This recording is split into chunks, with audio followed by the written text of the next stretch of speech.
fa'lam annahu la ilaha illallah terus wastaghfir lidzambika walil mu'minin. Jadi orang sah diistighfari itu setelah Bismillahirrahmanirrahim. Cerita tentang amaliyah tadi. Saya sebetulnya nggak niat bacakan bab itu gara-gara ada khataman jumlahnya banyak saya jadi pusing. Ini panitianya tanya, khatam betul apa enggak? Iya, Gus, khatam betul. Tapi kayaknya saya tidak yakin itu. Karena saya ini kan dari pondok tahfidz itu. Biasanya anak khataman itu ya rodok bodoni itu. Dibaca buanter sing nyemak yang mendelok pojok tok. Mergo kebanteren. Nah, akhirnya lafat-lafat yang di tengah itu enggak di apa? Baca. Tapi ya semoga dimaafkan Allah lah. Yang jelas itu enggak. Tapi saya mau cerita ya. Jadi cara berpikir Said Muhammad ini nanti juga saya teruskan di Ma'had Ali. Ini saya baca ya. Di antara yang diyakini madhab Malikiyah, ini saya baca saja teksnya. Jadi ada riwayat namanya kalau Said Muhammad bahasakan itu Ataqah Somadiyah. Kalau di Indonesia kadang orang bilang Al-Ataqah Al-Kubro, yaitu dengan membaca surat Ikhlas. Di sini jumlahnya hanya 100 kali, Kila 1000 kali. Tadi berapa semua? 700 juta ini sudah susuk banyak ini. Di sini hanya 40, riwayat lagi 100, 1000. Terus sampean tadi berapa? 800 juta. Wah, ini sudah susuk ini. Itu anak cucu sampean pasti masuk surga itu kalau gitu. Ini saya baca, ini kitabnya Said Muhammad ini. Suratul Ikhlasi wal Itqu minan nar. Akhrajat Tabrani fil Kabir an Fairuz ad-Dailami wa Ibnu Uftin Najasi.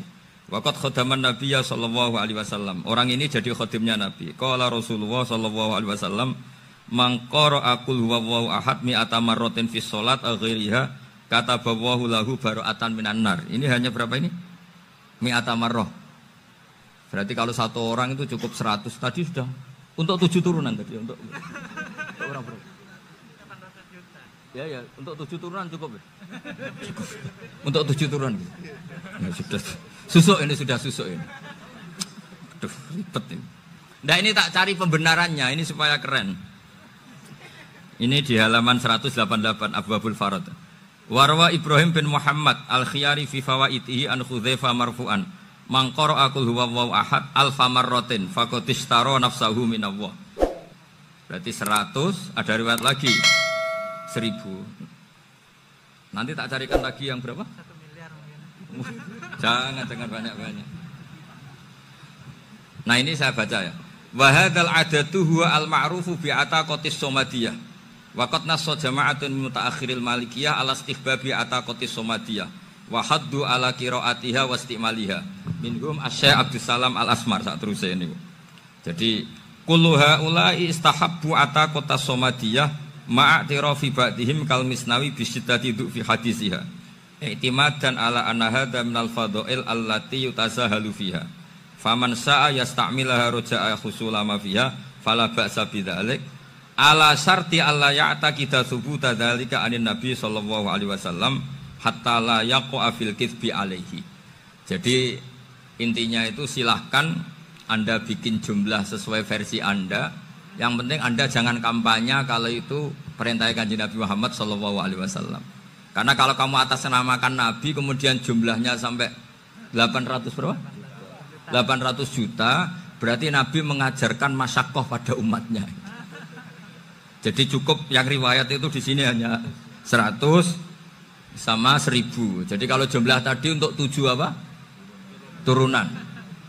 Jadi kamu harus ditutup dengan doa, ya Allah, semua itu bukan untuk saya tapi untuk 7 turunan. Tolong catat ya Allah. Karena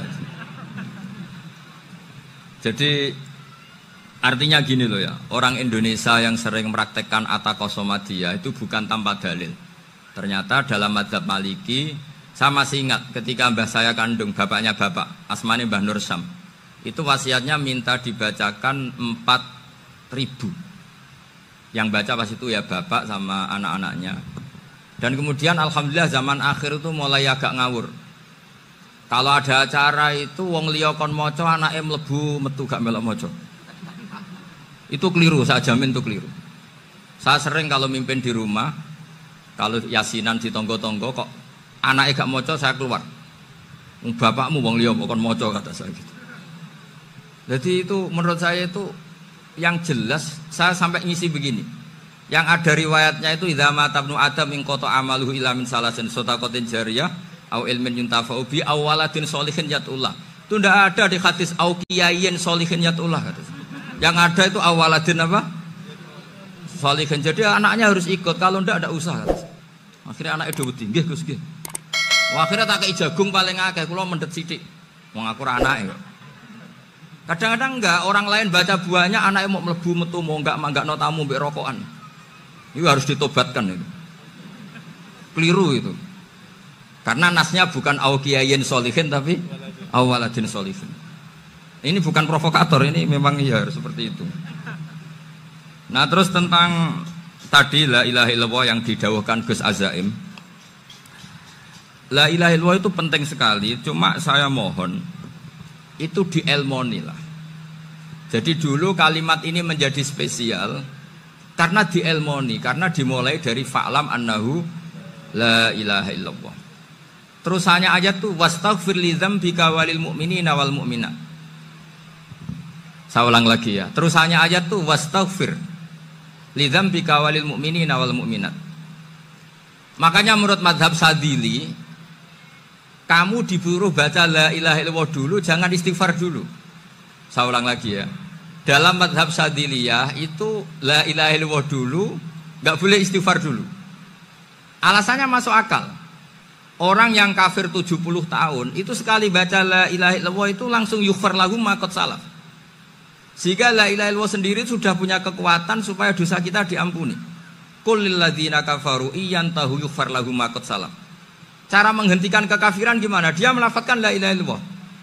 Ini kalimat yang begitu saktinya sampai orang yang kafir puluhan tahun itu dosanya semuanya terhapus hanya karena melafadzkan la ilaha illallah.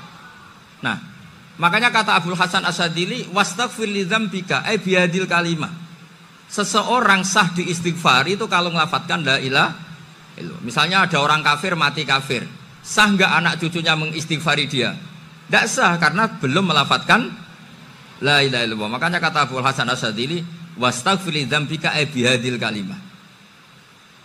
Sehingga lafadz ini spesial betul. Tapi kadang-kadang beberapa mursyid cara berpikir lain. Ini kalimah thayyibah harus dibaca orang suci sehingga mendahulukan apa? Istighfar. Untuk supaya pas ngelafadzkan kalimah thayyibah sudah dalam keadaan apa?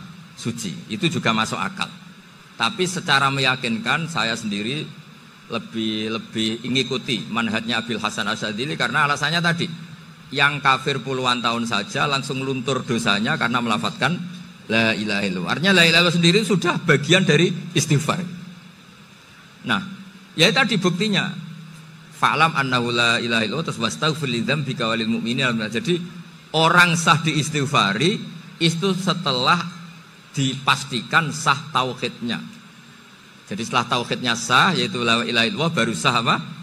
Diistighfari. Sehingga orang kafir, saya ulang lagi, orang kafir yang mati kafir anak cucunya tidak boleh apa? Tidak boleh menistighfari.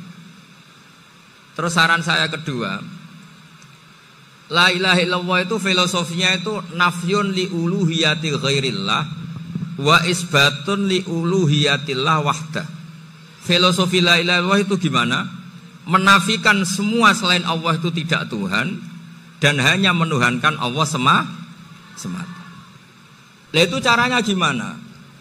Caranya kita harus terbiasa ini karena tadi saya dibilangin panitia ini rata-rata mustameknya atau mustamiatnya ini santri.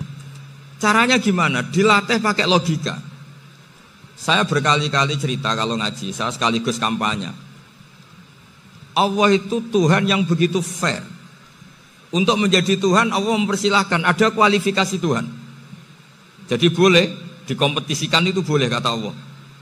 Gak apa-apa kamu ngaku Tuhan gitu kata Allah. Tapi nak ngaku pangeran itu paling gak ya direputasi lah. Ada verifikasinya. Dimulai dari apa? Ya kalau jadi Tuhan itu setidaknya bikin langit bumi lah. Aturannya gitu. Jadi kalau daftar bupati ya daftarlah ke KPU. Masa tahu-tahu jadi apa? Tuhan, kemudian tidak punya prestasi bikin langit bumi. Sehingga Allah itu cara ngendikan itu ya fair. Qul ara'aitum ma tad'una min dunillah aruni madza khalaqu minal ardi am lahum syirkun fis samawat.